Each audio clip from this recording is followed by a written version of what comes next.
అనిల్ గారు, వెంకటేష్ గారు, hi. Hi sir. Sir, ఏకంగా ప్రొడ్యూసర్ మీద ఐటీ రైట్స్ వచ్చే స్థాయికి ఈ సినిమా కలెక్షన్ రావడం మీద మీ అభిప్రాయం ఏంటి?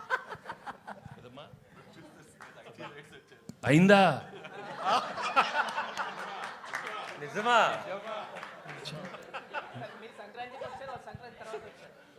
అన్నీ అవుతాయి, వాళ్ళు కూడా అన్నీ అవుతాయి, అన్ని బాగానే అవుతాయి.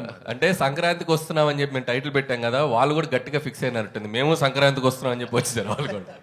కాదు, అరే అనిల్ గారు, ఇప్పుడు పాపం మీ ప్రొడ్యూసర్ ఏమో బాధలు ఉంటే మీరు సక్సెస్ చేసుకోవడం కరెక్ట్. మా ప్రొడ్యూసర్ బాధలో లేరండి. ఇండస్ట్రీలో చాలా మంది మీద జరుగుతున్నాయి రైట్స్, ఆయన ఒక్కడి మీద జరగట్లేదు. అండ్ ఇట్స్ చాలా ఇది ఒక ప్రాసెస్లో భాగమే. ప్రతిసారి 2 ఏళ్ళకి ఒకసారి 3 ఏళ్ళకి ఒకసారి ఇండస్ట్రీ మీద కానీ బిజినెస్ సర్కిల్స్లో కానీ ఐటీ రైట్స్ జరగడం సర్వసాధారణం.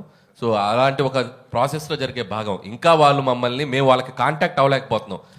ఎవరో డ్రైవర్స్ నుంచి దొంగచాటుగా అక్కడక్కడ పట్టుకుని, సార్ మేము ఇలాంటివి చేస్తున్నాం అంటే రాజుగారు ఒకటే చెప్పారు, మేము వచ్చినా రాకపోయినా మీరు ప్రమోషన్స్ కానీ ఇంట్రాక్షన్స్ కానీ ఏవి ఆపొద్దు, ఈ సినిమా విజయాన్ని ప్రజల మధ్య మీరు పంచుకుంటూనే ఉండని వాళ్ళ క్లియర్ ఇన్స్ట్రక్షన్ మాకు ఉంది. కాబట్టి హ్యాపీగా మేము మా పనిలో మేము సినిమా గురించి, ఇదేదో మా పర్సనల్ ఇది కాదు, సినిమా కోసం జస్ట్ కేమ్ హియర్. సుకుమార్ ఇంట్లో జరుగుతుంది, మీ ఇంటికి కూడా వస్తారా? సుకుమార్ ఇంటి పక్కకి నేను ఇంకా షిఫ్ట్ అవ్వాలా, త్వరలో షిఫ్ట్ అవుతున్నాను ఫిబ్రవరికి. కాబట్టి మా ఇంటి పక్కకి లేను కాబట్టి ఇంకా రాలేదు. ఇప్పుడు మీరు అడిగారు కాబట్టి ఖచ్చితంగా వాళ్ళు వచ్చే అవకాశం ఉంది.